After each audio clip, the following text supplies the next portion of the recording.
ନା। ଆମେ ଆଜି ଆଲୋଚନା କରିବା ମାତୃରଚନାବଳୀ ଭାଗ 10, ଜ୍ଞାନ 231, 232, 233, 234। ଜ୍ଞାନ 231 ରେ ପ୍ରଭୁ ଲେଖୁଛନ୍ତି, ସାହସ ଏବଂ ଭଲ ପାଇବା ଏହି ଦୁଇଟି ହିଁ ଏକମାତ୍ର ଗୁଣ ଯାହାକୁ ପରିହାର କରାଯାଇ ପାରିବ ନାହିଁ।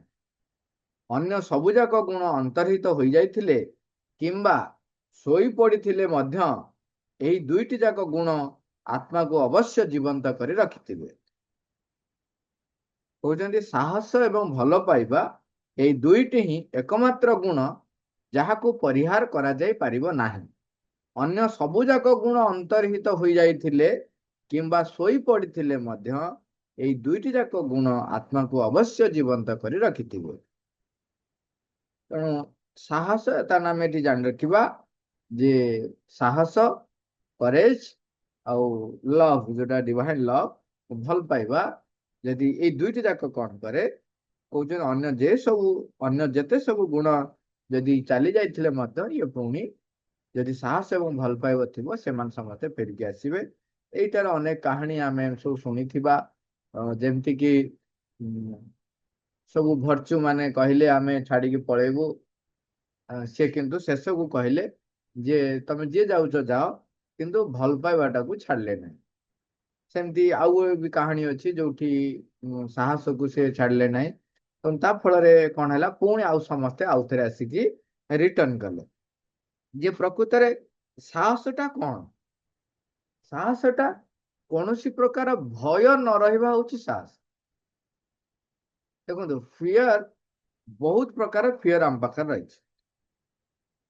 ମରିବାକୁ ଭୟ, ଯନ୍ତ୍ରଣା କାଳେ ହବ ଭୟ, ମୋର କଣ ହେଇଯିବ ଭୟ, ଏଇଟା କଲେ ଏଇଆ ହବ କି ଭୟ, ଯଦି ମୁଁ ଏଇଆ ନକରେ ତାହେଲେ ଏମିତି ହବ ନାହିଁ। ଏମିତି ଅନେକ ପ୍ରକାରରେ ଆମେ କଣ କରୁ, ଭୟକୁ ଡାକିକି ଆଣୁ। କିନ୍ତୁ ଯେତେବେଳେ ଏଇ ଭୟ ନ ରହିପାରିବ, କେତେବେଳେ ରହିବ? ଯେତେବେଳେ ନିଜ ଉପରେ ପୂର୍ଣ୍ଣ ଆସ୍ଥା ହଉ କିମ୍ବା ଭଗବାନଙ୍କ ଉପରେ ପୂର୍ଣ୍ଣ ଆସ୍ଥା ବା ବିଶ୍ୱାସ ଯଦି ନ ରହିଛି, ତେବେ ଭୟ ମୁକ୍ତ ହବା ଏତେ ସହଜ ନୁହେଁ। ଯେତେବେଳେ ଯୁବ ପିଢି ମାନଙ୍କ କ୍ଷେତ୍ରରେ ଦେଖାଯାଏ, ସେମାନେ ଯେକୌଣସି ପ୍ରକାରର ଚ୍ୟାଲେଞ୍ଜ ବା ଆହ୍ୱାନ କୁ ସମ୍ମୁଖୀନ ହବା ପାଇଁ ପ୍ରସ୍ତୁତ ଥାନ୍ତି। ଆମେ ଅନେକ ସମୟରେ ଆମେ କହୁ ସେଇଟା ହଉଛି ସାହସ, କିନ୍ତୁ ସେଟା ହଉଛି ସାହସର ଗୋଟିଏ ପ୍ରକାଶ। ଯେମିତି ଯାହା ବି ହଉ ଆଇ ୱିଲ୍ ଡୁ, ସେଇଠି ଆପଣ ଦେଖିବେ ସେଇଟା ହଉଛି ଗୋଟେ ଫିୟରଲେସନେସ ର ଲକ୍ଷଣ, ନିର୍ଭୟତାର ଲକ୍ଷଣ। କିନ୍ତୁ ସେଇ ନିର୍ଭୟତାର ଲକ୍ଷଣର ପଶ୍ଚାତରେ ସେତେବେଳେ କଣ ରହିଛି ସେଇଟା ମଧ୍ୟ ଅନେକ ଅର୍ଥ ରଖେ। ବୟସର ଉଦ୍ଦାମତାରେ ସେଇ କିଛି କ୍ଷଣ, ମାନେ କିଛି ସମୟ, ବର୍ଷ ହଉ ବା କିଛି ସମୟ ହଉ, ପର୍ଟିକୁଲାର କାର୍ଯ୍ୟରେ ସେମାନଙ୍କ କ୍ଷେତ୍ରରେ ଭୟ ଶୂନ୍ୟତା ଦେଖାଯାଏ। ସବୁ ସମୟରେ ସେମାନେ ଭୟ ଶୂନ୍ୟତା ନଥାନ୍ତି, କିନ୍ତୁ ସେଇ ଯୋଉ ଭୟ ଶୂନ୍ୟତାଟା ମୋର ସବୁ କ୍ଷେତ୍ରରେ ଯଦି ଆମ ପାଖରେ ରହିପାରିଲା, ତେବେ ସିଏ ଆମ ଭିତରେ ସାହସର ଗୋଟେ ମଞ୍ଜି ଆଣି ବୁଣିଦେବ। ଏବଂ ଭଲ ପାଇବା, ଏଇଠି ଭଲ ପାଇବା କ୍ଷେତ୍ରରେ ଯେତେବେଳେ କୁହାଯାଏ, ସାଧାରଣତଃ ଭଲ ପାଇବା ଆମେ ଦେଖୁଛୁ କେତେ ପ୍ରକାର ରହିଛି। ମହାରାଜ ବର୍ଣ୍ଣନା କରୁଛନ୍ତି, ପ୍ରାୟତଃ 4 ପ୍ରକାର ଭଲ ପାଇବା ବର୍ଣ୍ଣନା କରୁଛନ୍ତି। କହୁଛନ୍ତି ପ୍ରଥମେ ଦେଖିବେ ଆପଣ ଗୋଟେ ଭଲ ପାଇବା ଥାଏ କଣ, ନେନ ଦେନ ର ଭାବ ଥାଏ। ନେନ ଦେନ ର ଭାବ ଥାଏ, ତୁ ମତେ ଯଦି ଭଲ ପାଇବୁ ତାହେଲେ ମୁଁ ଭଲ ପାଇବି। ଏବଂ ତାପରେ ଆଉ ଟିକେ ଆସିବ କଣ, ତୁ ମତେ ଭଲ ପା ବା ଭଲ ନ ପା, ଆଟଲିଷ୍ଟ ମୁଁ ଭଲ ପାଉଛି ବୋଲି ତମେ ଗୋଟେ ରେକଗ୍ନାଇଜ କରିବା ଉଚିତ, ମାନେ ସମର୍ଥନ କରିବ, ହଁ ମତେ ସେ ବହୁତ ଭଲ ପାଆନ୍ତି। ଯେମିତି ଲୋକେ କହନ୍ତି ମୁଁ ତାକୁ ସାହାଯ୍ୟ କଲି, ସେ ମୋ ପ୍ରତି ଗୋଟେ କୃତଜ୍ଞ ହଉନାହିଁ। ତାମାନେ ମୁଁ ଚାହୁଁଛି ଯେ ରେକଗ୍ନିସନ ଦରକାର। ସିଏ ଭଲ ପାଇବା ଆକ୍ଚୁଆଲି ଦେଖିବାକୁ ଗଲେ ଭଲ ପାଇବାର ଗୋଟିଏ ସ୍ତର, ଯୋଉଠିକି ଆମେ ଯୋଉଟା କହୁଛୁ ପ୍ରକୃତ ଭଲ ପାଇବା, ଯଥାର୍ଥ ଭଲ ପାଇବା, ସେଟା ନୁହଁ। ସେ ପର୍ଯ୍ୟନ୍ତ ନେନ ଦେନ ଭାବଟା, ତୁ ଯଦି ମତେ ଭଲ ପାଉନାవు ତାହେଲେ ମୁଁ ତତେ ଭଲ ପାଇବି ନାହିଁ। ଏବଂ ରିଭେଞ୍ଜ ବି ହବ। ସେଥିପାଇଁ ମାମୁଙ୍କର ସେ ଯୋଉ କଥାଟି ଗୋଟେ ଭଲ ଲାଗେ, ସୁନ୍ଦର ଲାଗେ, ମନେ ରଖିବା, ମନେ ରହିଥିବ ସମସ୍ତଙ୍କର, ଯେ ତୁ ଦଉଥିବୁ ମୁଁ ନଉଥିବି, ତୋ ସୁନ୍ଦର ମୁହଁକୁ ଚାହୁଁଥିବି, ତୁ ଦବୁ ନାହିଁ ମୁଁ ନେବି ନାହିଁ, ତୋ ପୋଡପାଡ ମୁହଁକୁ ଚାହିଁବି ନାହିଁ। ମାନେ ଇଏ ହଉଛି ସବୁଠାରୁ ନିମ୍ନ ସ୍ତରର। ତାଠାରୁ ଟିକେ ଉଚ୍ଚ ସ୍ତର ହଉଛି କଣ, ମୁଁ ଭଲ ପାଇଲି, ତୁ ମତେ ଭଲ ପା କି ନ ପା, କିନ୍ତୁ ମତେ ରେକଗ୍ନାଇଜ କରିବା ଦରକାର। ତାପରେ ହଉଛି ଆଉ ଟିକେ ତାଠାରୁ ଆଉ ଟିକେ ସ୍ତର ହଉଛି କଣ, ଯେ ମୁଁ ଭଲ ପାଉଛି କାହିଁକି ନା ମୋର ପ୍ରକୃତି ହଉଛି ଭଲ ପାଇବା, ତେଣୁ ମୁଁ ଭଲ ପାଉଛି, ଏଇଟା ଠିକ ଅଛି। କିନ୍ତୁ ଷ୍ଟିଲ ଦେନ୍ ମୋର ସେଥିରେ ଗୋଟେ ଭାବ ଥାଏ, କଣ, ସିଏ ମତେ ରେକଗ୍ନାଇଜ କରୁ ନ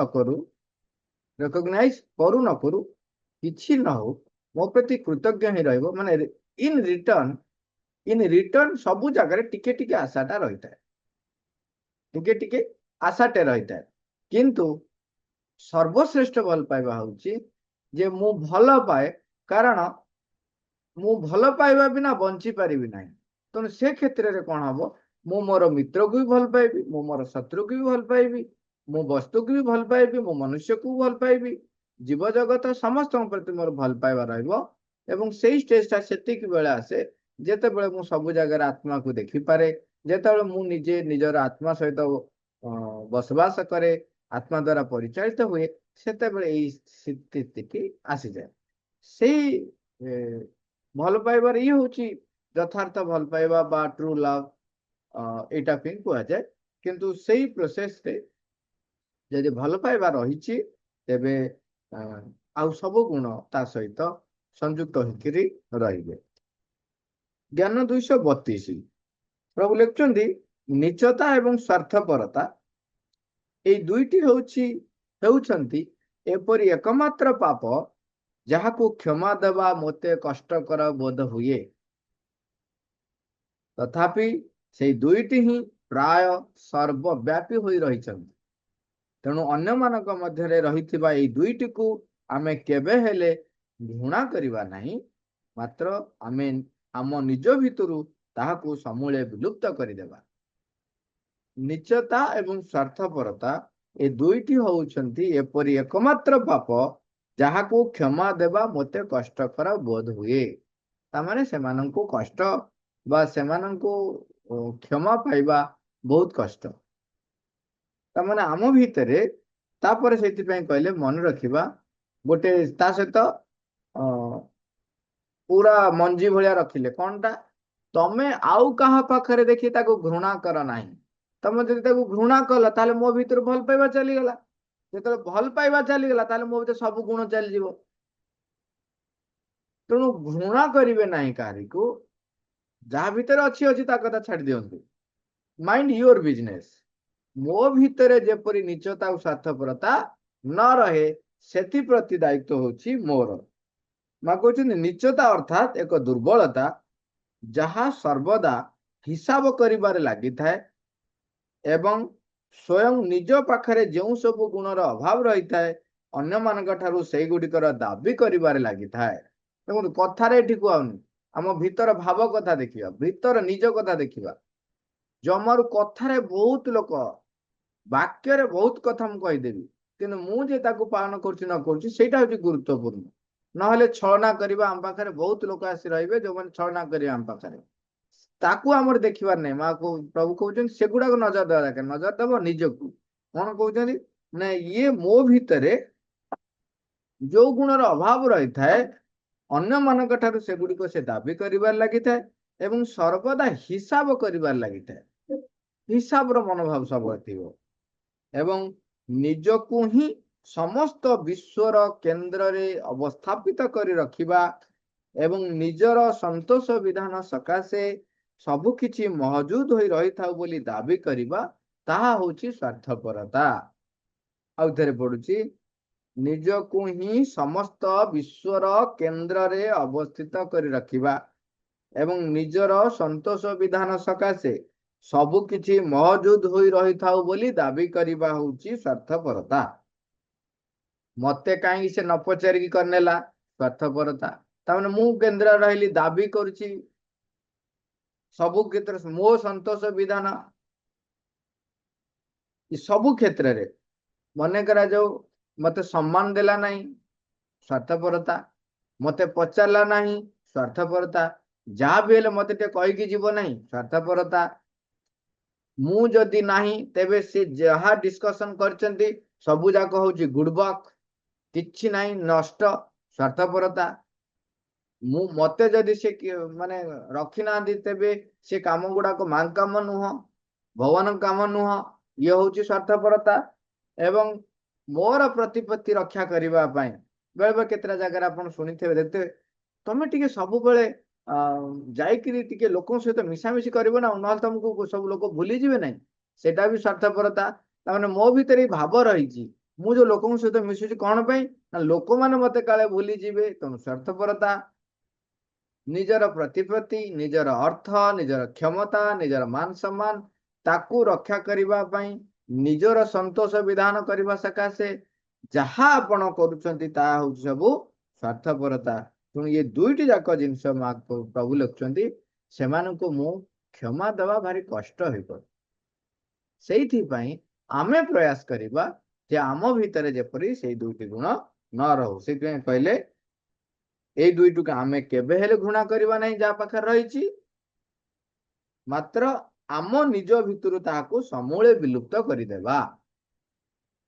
ଏଇଟା କେବଳ ସେତିକି ବେଳେ ହେଇପାରିବ ଯେତେବେଳେ ଆପଣ ମାଙ୍କୁ କେନ୍ଦ୍ର କରିକି ସବୁ ଘଟଣା କରୁଥିବେ, କଥାରେ ନୁହଁ, କର୍ମରେ। ବାରମ୍ବାର ମନେ ରଖିବେ, ଯୋଉମାନେ କଥାରେ କେବଳ କରୁଛନ୍ତି ସଚେତନ ହେଇଯିବେ। ମା କହୁଛନ୍ତି ସେମାନେ ଛଳନା କରୁଛନ୍ତି। ଯଦି ଖାଲି କଥାରେ କରୁଛ ତେବେ ଛଳନା କରୁଛ। ଆଉ ଯୋଉମାନେ ଛଳନା କରନ୍ତି, ମା ସିଧାସଳଖ କହିଲେ ଯେ ସେମାନଙ୍କ ଭିତରେ ଦେଇ ମୁଁ କାମ କରିପାରେ ନାହିଁ, ଅତିମାନସ ଶକ୍ତି ସେମାନଙ୍କ ଦେଇ ସଞ୍ଚରିତ ହୁଏ ନାହିଁ। ତେଣୁ ଯଦି ମୁଁ ଛଳନା କରୁଛି, ଖାଲି ବାଡି ବାଇଗଣ ଅଲଗା, ପୋଥି ବାଇଗଣ ଅଲଗା, ବାକ୍ୟ ନୁହେଁ କର୍ମ। ସେଥିପାଇଁ କୁହାଯାଏ, ମୁଁ ବାକ୍ୟରେ ଯଦି ଖାଲି କହୁଛି ତାହେଲେ ଛଳନା କରୁଛି, ତେବେ ମୁଁ ଯାହା କାମ କରୁଛି ତାହା ମାଙ୍କ କାମ ନୁହଁ। ମାଙ୍କ କଥା କହିଲେ ବି ମାଙ୍କ କାମ ନୁହଁ। କାହିଁକିନା ମା କହିଲେ ମୁଁ ସେମାନଙ୍କ ମଧ୍ୟ ଦେଇ କାମ କରିପାରେ ନାହିଁ। ଆପଣଙ୍କ କଥା ଶୁଣି କିଏ ଇନଫ୍ଲୁଏନ୍ସ ହେଲା, ତାର ଅଗ୍ରଗତି ହେଲା, ସେଟା ହଉଛି ତାର କଥା, ତମ କଥା ନୁହଁ। କାହିଁକି ନା ତାକୁ ତାର ଅଗ୍ରଗତି ପାଇଁ ଯାହା ଆବଶ୍ୟକ ପରିବେଶ ପରିସ୍ଥିତି ତାକୁ ତିଆରି କଲା, ଆପଣଙ୍କ ପାଟିରୁ ସେଟାକୁ ବାହାର କରେଇଦେଲା। ଆପଣଙ୍କର ସେଥିରେ କିଛି ଲାଭ ହେଲା ନାହିଁ, ଆପଣଙ୍କର କୌଣସି ପ୍ରକାର ଅଗ୍ରଗତି ହେଇନି, ତାହା ବି ମାଙ୍କ କାମ ନୁହଁ। ଯଦି ମୋ ଯୋଗୁ ବି, ମୋର କଥା ଯୋଗୁ ଜଣେ ଭଗବତ ପ୍ରେରିତ ହେଲା, ଆମେ ବେଳେ ବେଳକୁ ତା ରେଜଲ୍ଟଟା ମୁଁ ପାଇବିନି, ଯାହା ବି ହେଲେ ମୋ ଯୋଗୁ ହେଇଛି। ନାଇଁ ନାଇଁ ନାଇଁ, ମା ମୂଳରୁ କହିଦେଲେ ସେମାନଙ୍କ ମଧ୍ୟ ଦେଇ ମୁଁ କାମ କରିପାରେ ନାହିଁ। ଆଉ ଯଦି ମା ମୋ ଭିତରେ ଦେଇ କାମ କରୁନାହାନ୍ତି ତାହେଲେ ସେଇଟା ମାଙ୍କ କାମ କେମିତି ହେଲା? ମାଙ୍କ କାମ କେମିତି ହେଲା? ହଁ, ଏମିତି ହେଇପାରେ ଯେ ଆପଣଙ୍କୁ ସଚେତନ କରିବା ପାଇଁ, ପ୍ରୟାସ କରିବା ପାଇଁ ମା ଚେଷ୍ଟା କରନ୍ତି ସବୁବେଳେ। ସବୁବେଳେ ସେ କଣ କରନ୍ତି, ଗୋଟେ ପରେ ଗୋଟେ ପରେ ପରିବେଶ ପରିସ୍ଥିତି ଯୋଗାନ୍ତି, ଯାଦ୍ୱାରା ମୁଁ ପ୍ରସ୍ତୁତ ହେଇପାରିବି। ତେଣୁ ଆମେ ଏଥିପ୍ରତି ସଚେତନ ହେବା। ଜ୍ଞାନ 233 ମହତ୍ଵ ଏବଂ ଉଦାରତା ଏଗୁଡିକ ହେଉଛନ୍ତି ଆତ୍ମାର ଈଶ୍ୱରୀୟ ଗଗନ ମଣ୍ଡପ। ମହତ୍ଵ ଏବଂ ଉଦାରତା ସେଗୁଡିକ ନଥିବା ବେଳେ ମଣିଷ କୌଣସି ଅନ୍ଧକୂପ ଭିତରେ ହୁଏତ ଏକ କୀଟର ଅନୁସନ୍ଧାନ କରିବାରେ ଲାଗିଥାଏ। ତେଣୁ ଆମ ଭିତରେ ମହତ୍ଵ ଏବଂ ଉଦାରତା ଏଇ ଦୁଇଟି ଗୁଣକୁ ମଧ୍ୟ ଆମକୁ ଯେମିତି କହନ୍ତି ନର୍ଚର କରିବେ ବା ବଢେଇବେ, ସେଥିପାଇଁ ମଧ୍ୟ ଚେଷ୍ଟା କରିବା ଦରକାର। ସେ ଲେଖୁଛନ୍ତି, ପ୍ରଭୁ ଲେଖୁଛନ୍ତି, ମହତ୍ଵ ଏବଂ ଉଦାରତା ଯଦି ରହିଛି ସେଟା ହଉଛି ଈଶ୍ୱରୀୟ ଗଗନ ମଣ୍ଡପ। କହୁଛନ୍ତି ଯାବତୀୟ ବ୍ୟକ୍ତିଗତ ଲାଭ କ୍ଷତିର ହିସାବ ନ ରଖିବା। ଆଉ ଥରେ ପଢୁଛି, ଯାବତୀୟ ବ୍ୟକ୍ତିଗତ ଲାଭ କ୍ଷତିର ହିସାବ ଲାଗି କୌଣସି ସ୍ଥାନ ନ ରଖିବା, ତାହା ହଉଛି ମହତ୍ଵ। ଦେଖନ୍ତୁ, ଆମେ ଯୋଉଟାକୁ ମହତ୍ଵର ଧାରଣା ଦଉଛେ ଏଟା ସେ ମହତ୍ଵ ନୁହଁ। ମୁଁ ଦାନ କରିଦେଲି, ମୁଁ ସାକ୍ରିଫାଇସ କରିଦେଲି, ଗୋଟେ ସମୟରେ ଏତେ ଟଙ୍କା ଦାନ କରିଦେଲି, ଏମିତି ମୁଁ ନିଜକୁ ସାକ୍ରିଫାଇସ କରିଦେଲି, ତାହା ମହତ୍ଵ ବୋଲି ମା କହୁନାହାନ୍ତି, ତାହା ମହତ୍ଵ ବୋଲି ପ୍ରଭୁ କହୁନାହାନ୍ତି। ପ୍ରଭୁ କହୁଛନ୍ତି ମହତ୍ଵ କୋଉଟା ନା ବ୍ୟକ୍ତିଗତ ଲାଭ କ୍ଷତିର ହିସାବ ନ ରଖି କାର୍ଯ୍ୟ କରିବା। ମୁଁ ଯୋଉ ତ୍ୟାଗ କରିଛି କଣ ପାଇଁ ନା ସେ ମତେ ସମ୍ମାନ ଦବ। ମୁଁ ତ୍ୟାଗ କରିଛି କଣ ପାଇଁ ନା ମୋର ଯୋଉ ସିଟ୍ ଟା ବଞ୍ଚିକି ରହିବ, ମତେ ଲୋକ ଭଲ କହିବେ, ମୋର ପ୍ରତିପତ୍ତି ବଢିବ। ମୁଁ ଅର୍ଥ ଦାନ କରୁଛି କଣ ପାଇଁ ନା ମୋର ପ୍ରତିପତ୍ତି ବଢିବ, ମତେ ଲୋକ ଭଲ କହିବେ। ଇଏ ମହତ୍ଵ ନୁହେଁ। ପ୍ରଭୁ ଲେଖୁଛନ୍ତି, ମା ଲେଖୁଛନ୍ତି, ମୋ କଥା ମୁଁ କହୁନାହିଁ। କହିଲେ ମହତ୍ଵ ହଉଛି ସେଇଟା, ବ୍ୟକ୍ତିଗତ ଲାଭ କ୍ଷତିର ହିସାବ ଲାଗି କୌଣସି ସ୍ଥାନ ନଥିବ। ଯୋଉଟା ଆମେ ଦେଖୁଛୁ ଲୋକ କହନ୍ତି, ହଁ ସେ ମତେ ଯଦି କହିକି ନଗଲା କଣ ହବ, ତାର ଦରକାର ଥିଲା ମୁଁ ଦେଇଦେଇଛି, 50,000 ଟଙ୍କା ଦେଇଦେଇଛି। ଏଠି ବ୍ୟକ୍ତିଗତ ଲାଭ କ୍ଷତିର ହିସାବ ରହିଛି। ମୁଁ 50,000 ଟଙ୍କା ଦେଇଦେଇଛି, ମୁଁ କାହିଁକି କହେ ଯେ ଲୋକମାନେ ଶୁଣିବେ, କହିବେ ଯାହା ହଉ, ହଁ କେଡେ ବଡ ମହାନ ଲୋକଟା। ତାହା ମହତ୍ଵ ନୁହେଁ। ଏବଂ ଉଦାରତା କୋଉଟା କହୁଛନ୍ତି, ଅନ୍ୟମାନଙ୍କର ସନ୍ତୋଷ ବିଧାନକୁ ନିଜର ସନ୍ତୋଷ ବିଧାନ ବୋଲି ଜାଣିବା, ଏହାକୁ ଉଦାରତା କୁହାଯାଏ। ଏଇ ସନ୍ତୋଷ ବିଧାନ ଲୋକ ଆମେ କୋଉ ସେନ୍ସ ରେ କରୁଛୁ ତାହା ଅନୁସାରେ ମଧ୍ୟ ନିର୍ଭର କରେ ଯେ ତାହା ମତେ ମାଙ୍କ ଆଡକୁ ନବ କି ନ ନବ। କାହିଁକିନା ତା ପୂର୍ବରୁ କହିଲେ ସ୍ୱାର୍ଥପରତା ହଉଛି ସେଇଠି। ମୁଁ ଯଦି ଅନ୍ୟମାନଙ୍କର ସନ୍ତୋଷ ବିଧାନରେ ମୋ ସନ୍ତୋଷ ବିଧାନ ସ୍ୱତଃସ୍ଫୂର୍ତ୍ତ ଭାବରେ ହଉନାହିଁ, ମୁଁ ଗୋଟେ ନେନ ଦେନ ମୁଲ ଚାଲ ମୋର ସ୍ୱାର୍ଥ ରଖିକି ମୁଁ କରୁଛି, ତେବେ ପ୍ରକୃତରେ ସେଠି ନିଜର ସନ୍ତୋଷ ବିଧାନ ଆସେ ନାହିଁ। କିନ୍ତୁ ଅନେକ ବ୍ୟକ୍ତି ରହିଛନ୍ତି, ଉଦାର ବ୍ୟକ୍ତି ରହିଛନ୍ତି, ଯୋଉମାନଙ୍କର ନିଜସ୍ୱ ଚିନ୍ତା ହିଁ ନଥାଏ, ନିଜତ୍ୱ ବୋଧ ନଥାଏ, ସେତେବେଳେ ସେ ସନ୍ତୋଷ ବିଧାନ ପାଇଁ ହିଁ କାର୍ଯ୍ୟ କରନ୍ତି। ଆପଣ କହିବେ ଦାନ ଧର୍ମ, ଦାନ ଦକ୍ଷିଣା ଏସବୁ ସନ୍ତୋଷ ବିଧାନ କରିବା ପାଇଁ ନଥାଏ। ତା ପଶ୍ଚାତରେ ଯଦି ଥିବ କୌଣସି ପ୍ରକାରରେ ବି ସ୍ୱାର୍ଥ ଥିବ, ଯେକୌଣସି ପ୍ରକାର ସ୍ୱାର୍ଥ, ମତେ ଲୋକ ଭଲ କୁହନ୍ତୁ ବୋଲି ବି ଗୋଟେ, ସେଟା ବି ସ୍ୱାର୍ଥପରତା। ମୁଁ ଅନ୍ୟମାନଙ୍କୁ ସାହାଯ୍ୟ କରୁଛି, ମୁଁ ଅନ୍ୟମାନଙ୍କର ଉପକାର କରୁଛି, ମୋ ଯୋଗୁ ଏତେ ଲୋକ ଉଦ୍ଧାର ହେଇଛନ୍ତି, ସେ ସବୁ ହେଇଗଲା ନିଚତା ଏବଂ ସ୍ୱାର୍ଥପରତା। ତେଣୁ ଏ ସବୁଥିରୁ ଉଦାରତାର ଡେଫିନେସନ କହିଲେ, ଆମ ଅନ୍ୟମାନଙ୍କର ସନ୍ତୋଷ ବିଧାନକୁ ନିଜର ସନ୍ତୋଷ ବିଧାନ ସ୍ୱତଃସ୍ଫୂର୍ତ୍ତ ଭାବେ ଆସୁଥିବ। ଏବଂ ମହତ୍ଵ କହିଲେ, ଯାବତୀୟ ବ୍ୟକ୍ତିଗତ ଲାଭ କ୍ଷତିର ହିସାବ ଲାଗି କୌଣସି ସ୍ଥାନ ନ ରଖିବା। କୌଣସି ସ୍ଥାନ ଟିକକ ବି ନୁହେଁ। ଜ୍ଞାନ 234 କହୁଛନ୍ତି, ତୁମର ଗୁଣ ଗୁଡିକ ଏପରି ଆଦୌ, ଆଉଥରେ କହୁଛି, ତୁମର ଗୁଣ ଗୁଡିକ ଆଦୌ ଏପରି ନ ହେଉ, ଲୋକମାନେ ଯାହାର କି ପ୍ରଶଂସା କରିବେ ଓ ଏବଂ ଯାହାକୁ ପୁରସ୍କାର ଦେଇ ପାରୁଥିବେ। ଆମେ ଯୋଉଟାକୁ ଆଲୋଚନା କରୁଥିଲେ, ଏଇଠି ପ୍ରଶଂସା କରିବା କଥା ମନେ ରଖନ୍ତୁ। ମୋ ଭିତରେ ପ୍ରଶଂସାର ଭାବ ଯଦି ଆସିଲା, ପୁରସ୍କାର ପାଇବାର ଯଦି ଅଭିପ୍ସା କେମିତି ଆସେ, ତାହା କେମିତି ଦରକାର ନାହିଁ ବୋଲି ପ୍ରଭୁ କହୁଛନ୍ତି। ତୁମର ଗୁଣ ଗୁଡିକ ଆଦୌ ଏପରି ନ ହେଉ, ଲୋକମାନେ ଯାହାର କି ପ୍ରଶଂସା କରିବେ ଏବଂ ଯାହାକୁ ପୁରସ୍କାର ଦେଇ ପାରୁଥିବେ। ତୁମ ଗୁଣ ଗୁଡିକ ଏପରି ହେଉ, ଯାହାକି ତୁମକୁ ଅଧିକରୁ ଅଧିକ ପରିପୂର୍ଣ୍ଣତା ଆଣି ଦେଇ ପାରୁଥିବେ ଏବଂ ଯାହାକୁ ତୁମ ସ୍ୱଭାବ ମଧ୍ୟରେ ରହିଥିବା ଭଗବାନ ତୁମଠାରୁ ପ୍ରକୃତରେ ଦାବି କରୁଥିବେ। ତେଣୁ ଲୋକ ମତେ ପ୍ରଶଂସା କରିବେ, ମତେ ପୁରସ୍କାର ପ୍ରାପ୍ତ ହବ, ଏଇ ଉଦ୍ଦେଶ୍ୟରେ ତମ ଗୁଣ ଗୁଡାକ ଆଦୌ ନ ହଉ ବୋଲି କ୍ଲିୟର କଟ କହିଦେଲେ। କଣ ପାଇଁ ହବ ନା, ମୋର ଅଧିକରୁ ଅଧିକ ପରିପୂର୍ଣ୍ଣତା ପାଇଁ ମୋର ଯାହା ଆବଶ୍ୟକ ମୁଁ ତାହା କରୁଛି। ତା ଭିତରେ ସ୍ୱତଃସ୍ଫୂର୍ତ୍ତ ଭାବରେ ସମସ୍ତଙ୍କ ସନ୍ତୋଷ ବିଧାନରେ ମୋ ସନ୍ତୋଷ ବିଧାନ ରହିବ। କାହିଁକି ରହିବ? ସମସ୍ତଙ୍କ ଭିତରେ ମା ଅଛନ୍ତି, ମୋର ସେଟା ପରିପୂର୍ଣ୍ଣତା ଆଡକୁ ମୁଁ ଚେଷ୍ଟା କରିବି ନା। ସମସ୍ତଙ୍କ ଭିତରେ ମାଙ୍କୁ ଦେଖିବା। ଯେତେବେଳେ ମୁଁ ସବୁ ଭିତରେ, ସମସ୍ତଙ୍କ ଭିତରେ ମାଙ୍କୁ ଦେଖୁଛି, ତେବେ କାହାର ଅମଙ୍ଗଳ କରିପାରିବି କେମିତି? ତେଣୁ ଭଲ ପାଇବା ହିଁ ଭଲ ପାଇବା ରହିବ। ତେଣୁ ସ୍ୱାର୍ଥପରତା ଆସିବ କୋଉଠୁ? ନିଚତା ତ ସ୍ଥାନ ରହିବ ନାହିଁ। ଯଦି ନିଚତା ଅଛି, ତେବେ ସମସ୍ତଙ୍କ ଭିତରେ ମାଙ୍କୁ ଦେଖିପାରିବେନି। ଯଦି ସ୍ୱାର୍ଥପରତା ଅଛି, ତାହେଲେ ନେଣ ଦେଣ ଭାବ ରହିବ, ତେବେ ଭଲ ପାଇବା ହିଁ ନାହିଁ, ସାହସ ତ ଆସିବାର ଚାନ୍ସ ନାହିଁ। କାହିଁକିନା ସବୁବେଳେ ଗୋଟେ ଡର ଥବ, ଲୋକ ମତେ କଣ କହିବେ,